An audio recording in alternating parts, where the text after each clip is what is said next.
Selamat malam Ibu, perkenalkan saya Tirta Gracia Finduru dengan NIM 1020240313. Di sini saya akan mempresentasikan tentang teknik pengumpulan data populasi dan sampel, sampel non-probability, penggunaan sampel non-probability dan contoh sampel non-probability. Pada mata kuliah biostatistik yang dengan dosen pengampu oleh Ibu Pumarida Simbolon, SKM MPS. Nah, yang pertama yaitu pengertian sampel non-probability. Pengambilan sampel non-probabilitas merupakan teknik sampel yang tidak memberikan peluang atau kesempatan yang sama bagi setiap anggota populasi untuk dipilih menjadi sampel. Dalam sebuah penelitian, populasi dan sampel merupakan dua hal yang tidak bisa dilepaskan. Syarat-syarat yang harus dipenuhi. Yang pertama yaitu pemilihan luas daerah yang ingin diteliti secara menyeluruh. Yang kedua, membuat pembatasan terkait sifat populasi. Yang ketiga, memilih sumber data yang berhubungan dengan populasi. Yang keempat, memperhatikan besaran sampel untuk penelitian. Dan terakhir, memilih teknik yang tepat. Selanjutnya yaitu jenis-jenis teknik pengambilan sampel non-probability. Yang pertama yaitu quota sampling atau sampel kuota, di mana ini adalah penarikan sampel kuota yang adalah teknik pengambilan sampel non-probabilitas di mana peneliti membagi populasi ke dalam bentuk kelompok-kelompok dengan karakteristik tertentu, lalu menentukan jumlah sampel dari masing-masing kelompok tersebut sehingga jumlah yang diinginkan tercapai. Kelebihannya itu praktis dan efisien, kekurangannya rentan terhadap bias peneliti. Selanjutnya itu sampling accidental atau sampel kebetulan. Sampel ini adalah teknik pengambilan sampel non-probabilitas di mana peneliti memilih responden berdasarkan pertemuan yang tidak direncanakan sebelumnya. Responden yang dipilih adalah orang-orang yang secara kebetulan ditemui, bersedia memberikan informasi dan memiliki relevansi dengan topik penelitian. Kelebihannya yaitu cepat dan mudah diterapkan. Nah, pengumpulan data dapat dilakukan dengan cepat karena peneliti langsung memilih orang yang tersedia dan sesuai di lapangan. Kekurangannya, tingkat keberhasilan tergantung dengan peruntungan. Nah, peluang menemukan sampel yang benar-benar sesuai dengan kriteria penelitian sangatlah kecil. Yang ketiga yaitu purposive sampling atau sampel pertimbangan.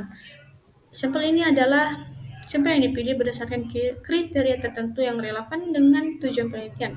Peneliti memilih elemen yang dianggap paling penting, representatif, atau memiliki karakteristik yang diinginkan. Purposive sampling merupakan sebuah metode sampling non-random sampling di mana periset memastikan pengutipan ilustrasi melalui metode menentukan identitas spesial yang cocok dengan tujuan riset, sehingga diharapkan bisa menanggapi kasus riset. Nah, adapun kelebihan dan kekurangan dari purposive sampling, kelebihannya itu sampel sesuai dengan tujuan penelitian. Peneliti memilih individu yang relevan dan memiliki kompetensi dalam bidang yang diteliti. Nah, mudah untuk dilakukan. Peneliti tidak perlu melakukan pemilihan acak ataupun menghitung proporsi populasi. Dan yang terakhir yaitu efisien dan praktis. Nah, peneliti bisa langsung mencari informasi yang memiliki informasi yang dibutuhkan yang dapat menghemat waktu dan juga sumber daya. Kekurangannya antara lain yang pertama, tidak menjamin representativitas jumlah sampel. Nah, sampel yang dipilih bisa jadi tidak mencerminkan keseluruhan populasi sehingga hasilnya tidak mewakili secara statistik. Selanjutnya itu tidak sekuat random sampling dalam hal objektivitas karena pemilihan sampel tergantung pada subjektivitas peneliti dan ada risiko bias. Selanjutnya itu bukan bagian dari metode probabilistik. Nah, tidak semua anggota populasi memiliki kesempatan yang sama untuk menjadi sampel. Yang terakhir yaitu tidak dapat digunakan untuk generalisasi statistik. Yang keempat yaitu saturation sampling ataupun sampel jenuh.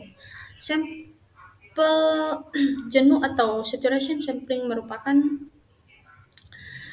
teknik penentuan sampel di mana seluruh anggota populasi digunakan sebagai sampel. Metode ini biasanya digunakan ketika jumlah populasi relatif kecil, misalnya kurang dari 30 orang, atau ketika peneliti ingin mengurangi kesalahan generalisasi sekecil mungkin.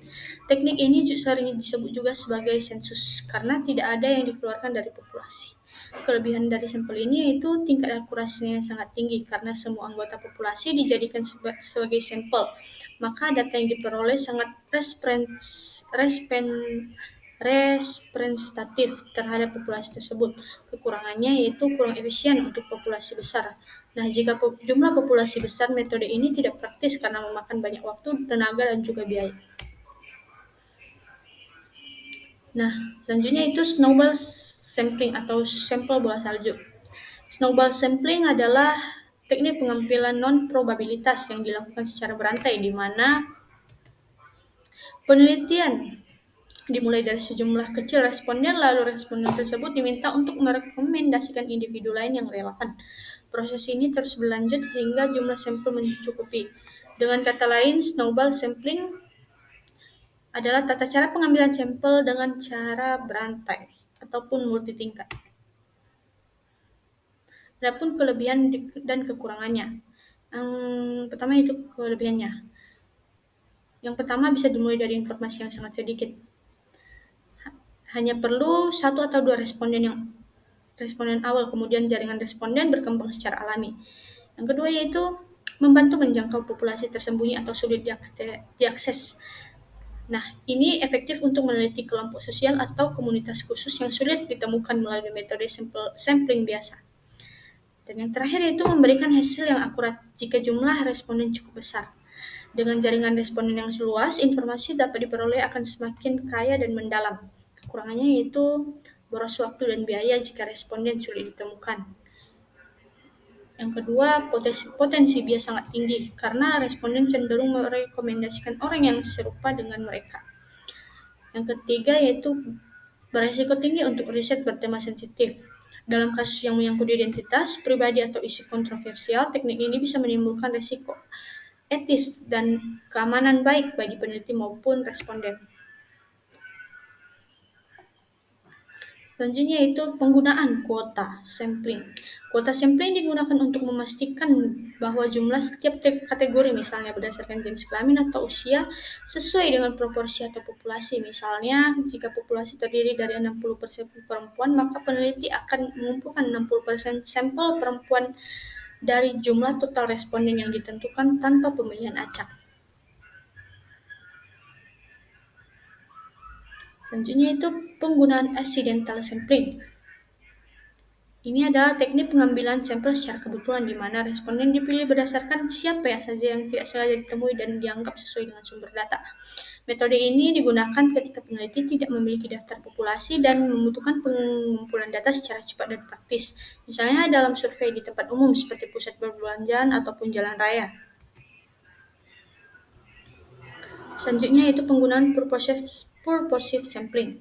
Metode ini cocok digunakan ketika populasi yang relevan terbatas atau peneliti memiliki pemahaman yang cukup untuk menentukan siapa yang paling sesuai dengan menjadi sampel. Penggunaan purposive sampling dapat bervariasi, yang antara lain yang pertama maximum variation sampling, yaitu untuk memperoleh perspektif beragam dari subjek berbeda. Yang kedua yaitu homogeneous sampling untuk meneliti kelompok dengan karakteristik serupa. Yang ketiga itu typical case sampling untuk menggambarkan situasi yang dianggap mewakili populasi secara umum, dan yang terakhir yaitu extreme atau deviant case sampling. Itu untuk meneliti kasus yang menyimpang dari norma atau tren umum. Selanjutnya itu penggunaan saturation sampling. Ini adalah metode pengambilan sampel di mana seluruh anggota populasi dijadikan sebagai sampel. Teknik ini digunakan jika populasi relatif kecil ataupun misalnya kurang dari 30 orang, atau jika penelitian menginginkan hasil yang sangat akurat dengan tingkat kesalahan yang sangat kecil. Penggunaan metode ini cocok dengan penelitian kuantitatif, kualitatif maupun mixed method, serta dapat diterapkan pada desain penelitian cross-seksional dan longitudinal, terutama ketika populasi jelas dan terbatas. Namun metode ini tidak sesuai untuk populasi besar karena tidak bisa digeneralisasikan ke populasi yang dengan karakteristik yang berbeda.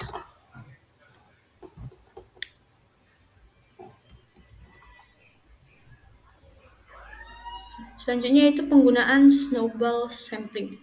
Dalam sampling snowball, identifikasi dini diawal dari seorang ataupun permasalahan yang masuk dalam kriteria riset.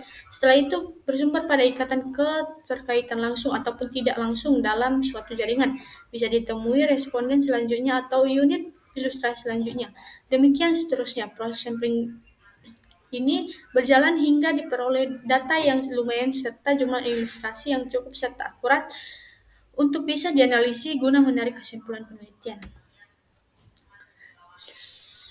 Selanjutnya itu contoh sampel non-probability. Yang pertama, contoh quota sampling. Sebagai contoh, akan dilakukan penelitian terhadap pegawai golongan 2 pada suatu instansi penelitian dilakukan secara berkelompok. Jumlah sampling ditetapkan adalah 100 orang, sementara peneliti sebanyak 5 orang. Maka setiap anggota peneliti sebanyak 5 orang, maka setiap anggota peneliti dapat memilih sampel secara bebas dengan karakteristik yang telah ditentukan, atau golongan 2, sebanyak 20 orang. Contoh sampel non-probability accidental sampling. Nah, metode ini yaitu di mana sampel dipilih secara acak karena suatu kebetulan atau ketersediaan ditemui saat melakukan penelitian. Misalnya, peneliti mencari data melalui ketika pergi ke dalam pusat perbelanjaan atau mall.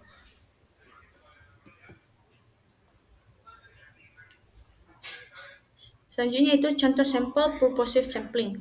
Sebagai contohnya, seorang mahasiswa ingin meneliti tentang pandangan orang tua tentang pemerintahan sekarang. Profesor yang ahli masalah orang tua dan populasinya menyarankan untuk mengambil sampel dari perkumpulan pensiunan dari daerah tersebut. Yaitu selanjutnya contoh sampel saturation sampling. Contoh dari sampling jenuh ini adalah semua anggota populasi kemungkinan menjadi sampel yang dimana karena kurang dari 30 orang.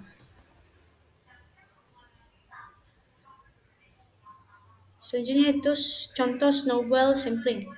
Nah, snowball adalah seperti bola salju yang dimana sampel diperoleh secara bergulir lewat dari satu responden memperoleh responden berikutnya.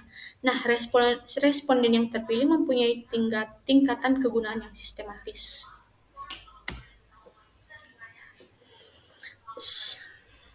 Baik, sekarang yaitu soal kasus. Soal kasus yang pertama yaitu dalam keterbatasan waktu dan akses data, seorang mahasiswa manajemen informasi kesehatan memiliki 10 petugas rekam medis yang paling aktif menggunakan sistem elektronik sebagai sampel penelitian.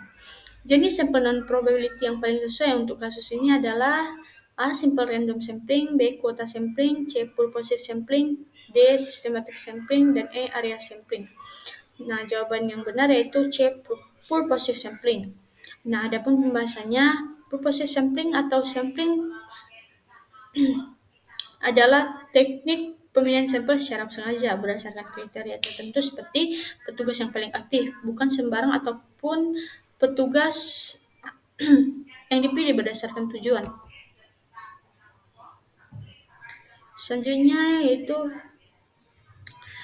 mahasiswa manajemen informasi kesehatan mewawancarai 20 pasien rawat inap dan 20 pasien rawat jalan untuk menilai pelayanan informasi kesehatan. Nah, jenis sampel yang digunakan adalah A. Quota sampling, B. Cluster sampling, C. Random sampling, D. Snowball sampling, E. Convergence sampling. Nah, jawaban yang benar yaitu quota sampling. Karena quota sampling adalah karena jumlah responden dari tiap kategori telah ditentukan sebelumnya.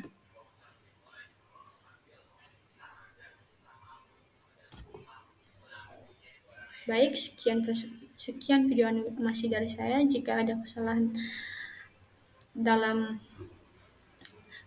menyampaikan video animasi saya ucapkan terima kasih. Yahoo.